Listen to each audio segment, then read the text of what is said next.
La unción, capítulo 5. No es por fuerza. Imponer las manos sobre los enfermos por primera vez fue una experiencia maravillosa. Yo sabía que el Señor me había dicho que orara por los enfermos como parte de la predicación del Evangelio, de la misma forma que lo dijo a los discípulos en Marcos 16:18, sobre los enfermos pondrán sus manos y sanarán.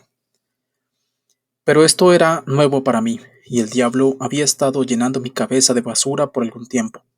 De hecho, mientras esperaba el autobús para dirigirme a predicar por segunda vez con el propósito de imponer las manos sobre los enfermos, habló bien específicamente a mis pensamientos: no sucederá nada, nadie se va a sanar, no va a suceder nada, nada. Como puedes suponer, tuve un terrible presentimiento, un temor de que la unción no vendría, pero no podía retroceder entonces. Durante la reunión, la ansiedad todavía me tenía atado mientras predicaba e invitaba a los enfermos a venir al frente para recibir su sanidad. En los primeros años generalmente oraba por las personas una a una, contrario a lo acostumbrado en mis reuniones de milagros de hoy en día. Así que aquí estaba este hombre esperando que yo orara por él. Yo tenía este terrible pensamiento, tenía miedo. ¿Dónde estás, Señor?, pensé. ¿Qué voy a hacer? Tú dijiste que hiciera esto. Moví mi mano hacia el rostro de este hombre y la unción del Espíritu Santo vino instantáneamente. Lo supe bien. Él titubeó y cayó al suelo, mientras el poder del Espíritu Santo recorría su cuerpo. Aquel día fue sanado de su enfermedad. Como ya expliqué en el recuento de mi primera aventura en la predicación del Evangelio y la sanidad instantánea de mi tartamudez, Dios nunca llega antes de tiempo, pero tampoco llega tarde. Es como si Él no se apareciera hasta el mismo momento en que tu mano está puesta sobre la persona o hasta que tu boca se abre para hablar. En el momento en que crees que vas a morir, llega Él. ¿Por qué? Pues está probando tu fe, está preparándote para las tareas más difíciles que te esperan. Santiago dice que la prueba de vuestra fe produce paciencia, o permanencia, o perseverancia, y que debes dejar que la paciencia tenga su obra completa, para que seáis cabales sin que os falte cosa alguna. Santiago 1, 3 al 4. Es imposible imaginarse la presión que sufrí durante aquellas primeras lecciones. A menudo quise volverme a casa. Oh Dios, pensaba, se van a reír de mí. Voy a echarlo todo a perder. Entonces venía la unción, pues yo tenía que pasar por muchas pruebas y madurar mucho si había de llegar a ser la clase de hombre que Dios quería que fuera. Así sucede contigo. Al prepararte para la presencia y la unción del Espíritu Santo para cualquier obra que el Señor te haya llamado, necesitarás ser probado y perfeccionado. La unción de ayer no será la unción de hoy. La bendición del silencio. En los servicios de Kathryn Kuhlman siempre hubo mucho canto, y a menudo ella participaba en el canto con gran gozo y alegría. Así también había momentos en que decía a la audiencia: silencio, ahora silencio. Yo me pregunté muchas veces por qué lo hacía. Entonces, una vez, estando yo presente, ella dijo: todos por favor hagamos silencio. Era obvio que lo decía en serio, y todo el mundo guardó silencio. Charlie, el organista, tocó tan suave como pudo. Nadie tocaba para ella como Charlie. Toda otra cosa o persona guardó silencio. Esto sucedió como por 10 minutos. Silencio. Luego un señor que estaba sentado cerca del frente comenzó a susurrar con sus manos puestas sobre su boca y su nariz. Te alabo, Jesús, te alabo, Jesús. Yo no creí que pudiera oírle nadie y estoy seguro que él mismo no se daba cuenta de lo que hacía. Inmediatamente Kathryn Kuhlman habló enfáticamente. Señor, dije silencio. El silencio absoluto volvió, con la excepción de Charlie. Pasaron minutos y al fin ella dijo casi inaudiblemente, como susurrando: Él viene cuando guardas silencio. Ella lo repitió aún con más suavidad. Él viene cuando guardas silencio. Yo sentí temor. Yo no sabía qué iba a suceder, pero esperé, y esperé, y esperé. Entonces sucedió. Por todo el auditorio comenzaron a ocurrir los milagros, los cuales fueron confirmados más tarde cuando Kathryn Kuhlman comenzó a hablar con estas personas frente al resto del público. Yo solo llevaba 3 meses en el ministerio y jamás había visto algo igual. Por todo el auditorio sucedían los milagros y habían comenzado durante el silencio. Volví a Canadá y lo pensé bien. Voy a probar esto, me dije. Después de todo, ya había aprendido y experimentado tanto de las reuniones de Kathryn. Dios ciertamente la usó para hacer milagros en todo el mundo y Él lo usó con gracia y misericordia para enseñarme e inspirarme durante aquellos primeros días. Durante los primeros días de ministerio yo tenía un coro maravilloso y ruidoso. La mayoría de sus integrantes eran jamaiquinos y haitianos, y el resto una mezcla de todos los trasfondos. Eran entusiastas, por decirlo así. Eran hermosos, pero en su exuberancia cuando adoraban al Señor podían hacer mucho ruido. Un lunes por la noche el salón estaba repleto. Dije de antemano que en cierto momento crucial quería silencio. Bueno, me llevó unos 20 minutos lograr que se callaran, porque constantemente estaban diciendo gracias, Señor, gloria a Dios, esas cosas que son completamente normales para un cristiano carismático emocionado. Le dije, quiero que se callen, si quieren seguir moviéndose, los enviaré al piso de abajo. Y ellos hicieron lo mejor que pudieron. Miré al director de cantos y su rostro me dijo que no entendía lo que estaba pasando. Con toda franqueza, en aquellos momentos yo mismo no entendía lo que estaba pasando. Sinceramente no sabía si lo que hacía estaba bien o mal. Todo lo que sabía era que Catherine lo había hecho y que el Señor había actuado. Yo me imaginé que si nada sucedía me olvidaría de ello y seguiría hacia adelante. Hagamos mucho silencio, repetía al público. Así que le llevó 20 minutos al coro hacer silencio. Entonces hubo una quietud total en todo el salón. Había absoluto silencio. No supe qué hacer después, así que esperé y me mantuve en silencio. Transcurrieron 40 minutos. Esperé con los ojos cerrados porque no sabía qué ocurriría después. Si acaso ocurría algo después de tanto tiempo, no quería mirar. De repente, bang. ¿Qué pasó? Luego otro bang y otro, aparentemente por todo el auditorio. No pude resistir el impulso de abrir los ojos. 3 personas en diferentes lugares del salón habían caído, y mientras miraba cayeron 2 más. Entonces, wash, algo llenó el salón. Sentí una fuerte descarga eléctrica, como lo que me imagino sería el golpe de un rayo. Sentí que el cuerpo entero se me adormecía, y ante mis propios ojos casi todo el mundo había caído al suelo. Prácticamente no quedaba nadie de pie excepto yo. Quedé paralizado. El director de cantos yacía en el suelo llorando. Los músicos, los sugieres, todos habían caído. Me sostuve con fuerza del púlpito y oí la voz de Dios. Yo sabía que nadie más la oyó en aquel momento. Te dejé de pie para que lo vieras. Había aprendido una lección, pero Dios no había terminado. Unos días más tarde un amigo llamado Pedro me llamó. Era viernes en la noche y dijo, quiero llevarte a un lugar mañana, pero debes estar listo a las 5 de la mañana. Nunca me había gustado levantarme tan temprano. ¿Para qué? Le pregunté. No te preocupes, te recogeré a las 5. Fue una dura lucha, pero Pedro era un buen amigo. Él llegó a las 5 y salimos en su automóvil. No es preciso alejarse mucho de Toronto para encontrarse en el bosque y allí estábamos enseguida. Él estacionó su automóvil y caminamos por varios minutos dentro del bosque. Nos adentramos bien, donde no había más que árboles, pájaros y ardillas.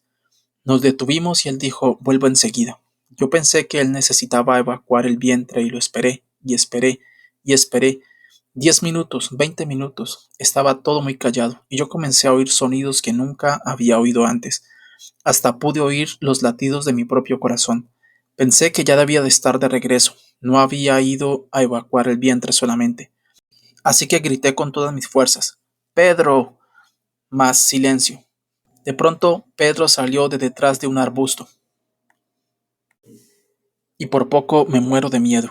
Para eso te traje aquí, me dijo. ¿Para asustarme? No, para enseñarte cómo guardar silencio.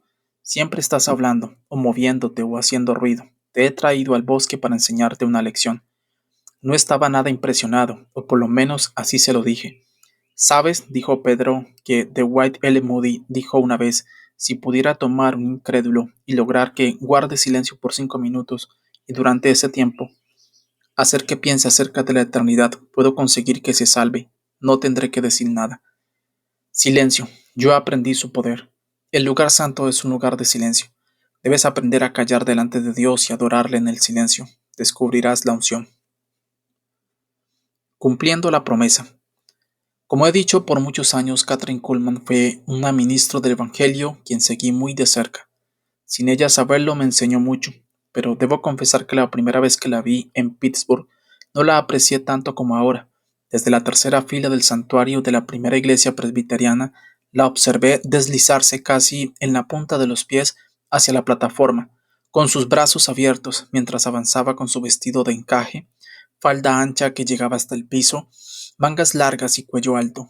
Entonces, cuando el repleto auditorio tronó las notas de cuán grande es él, esta delgada mujer de cabello castaño literalmente corrió hacia el centro del escenario, guiando ella misma la conclusión de aquel poderoso himno a toda voz, lo cual era una de las marcas de su maravilloso ministerio.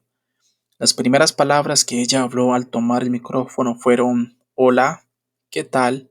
¿Han estado esperándome? Desafortunadamente mi respuesta personal para mis adentros fue un franco no, pero yo no estaba solo en mi tropezar con el amaneramiento de Catherine Kuhlman. Hay una lección que aprenderse de las advertencias de la Biblia acerca del escarnecer, pues yo fui uno de los pocos que tuvieron la oportunidad de ver de cerca que el exhibicionismo extremo en ninguna manera revelaba el corazón, el espíritu y el poder de aquella mujer. Aprendí mucho y aún estoy aprendiendo de las experiencias.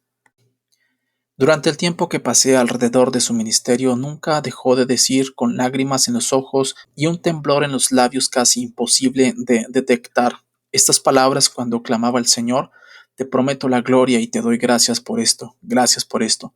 A veces era simplemente un íntimo: Querido Jesús, 1.000.000 de gracias. Te prometo, amado, que no puede haber otra manera. Al buscar y recibir la unción, la gloria no debe recibirla otro que el Señor. Cualquier falla en esto sería desastrosa. Te suplico que mires solo a todos los ministros de Dios caídos a través de tantos años que han tropezado con esta piedra. El exhibicionismo y la extravagancia son una cosa, el orgullo y la ingratitud son otra. Te prometo la gloria y, querido Jesús, 1.000.000 de gracias. Una lección sobre la oración.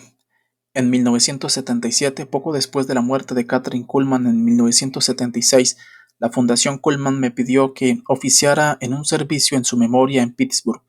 Hasta el momento mi trabajo para su ministerio había consistido de pequeñas cosas tales como repartir hojas de música del coro, así que me sorprendió que me pidieran que participara en un evento tan significativo. Yo era muy joven e inmaduro como cristiano, y esto sería un evento de mayor magnitud. Al llegar a las oficinas en la casa Carlton, Maggie Harnett, quien había sido la confidenta más cercana de Catherine y a quien yo amaba mucho, me llevó aparte y me dijo algo que me sorprendió. Escucha, no te vayas a orar ahora y a preocuparte tanto por tus propias necesidades, que luego Dios no pueda usarte esta noche, me dijo con firmeza. Ve y duerme una siesta o algo por el estilo. Yo no podía creer lo que estaba oyendo.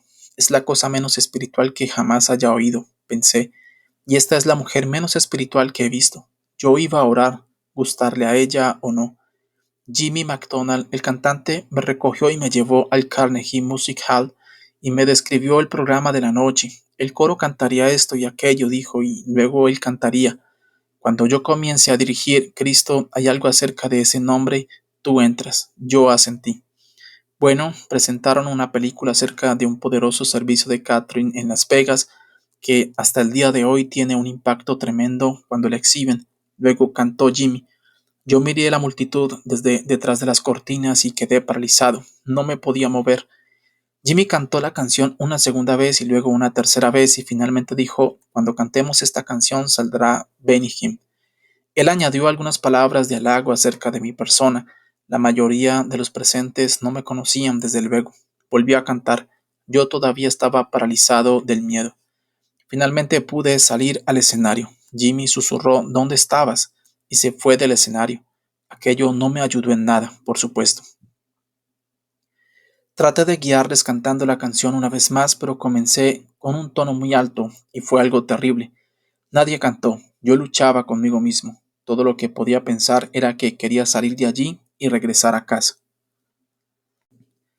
Parecía como si hubiera pasado casi media hora. Todo lo que pude hacer fue tirar mis brazos hacia arriba y decir: No puedo hacerlo, Señor, no puedo hacerlo.